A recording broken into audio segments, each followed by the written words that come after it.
ఈ వాగ్దానాన్ని ఎత్తిపట్టి దేవునికి థ్యాంక్స్ చెప్పండి. ప్రార్థన చేసుకుందాం అందరం. తండ్రి, ఉదయకాలం ఎంతమంది బిడ్డలు ఈ వాగ్దానం రిసీవ్ చేసుకున్నారు? రక్షణ లేని రక్షణ, రోగులకు స్వస్థత, వ్యాధి బాధ, చింత, నింద, గాయము, అవమానాలు, పోరాటాలు, రోగాలు, శ్రమలు, ఇరుకులు, ఇబ్బందుల నుంచి విడిపించి ఆత్మీయ ఆరోగ్య ఆర్థిక దీవెనలు ఇచ్చి సమృద్ధి అయిన పంట వారు చూసుకు సాయం చేయండి. అంతేకాక ప్రభా, అప్పుల బాధ, ఆర్థిక బాధ, కుటుంబ పోరాటం, మానసిక ఒత్తిళ్లు, నానావిధ రోగముల నుండి విడుదల దయచేయమని ప్రార్థన చేస్తున్నాను.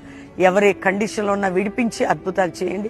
మ్యారేజ్ డే, బర్త్డే బిడ్డలు బ్లెస్ చేస్తూ, కోర్టు కేసు నుంచి విడుదల, గర్భఫలం లేదు అని ఏడుస్తున్న వారి గర్భాన్ని ఇచ్చి దీవించి, గర్భిణీ స్త్రీలకు మంచి ప్రసవం, ఏ దేశంలో ఎవరున్నా వారికి విడుదలని అద్భుతాన్ని జరిగించి, ఏఐ కల్వరి మినిస్ట్రీకి మా పరిచర్యకి మీరు తోడేయండి. జరుగుతున్న ప్రతి ప్రోగ్రాంకి మీరు కృప చూపమని నీ రక్తముతో ప్రతి బిడ్డల్ని సీల్ చేస్తూ యేసు నామములో అడుగుచున్నాం తండ్రి.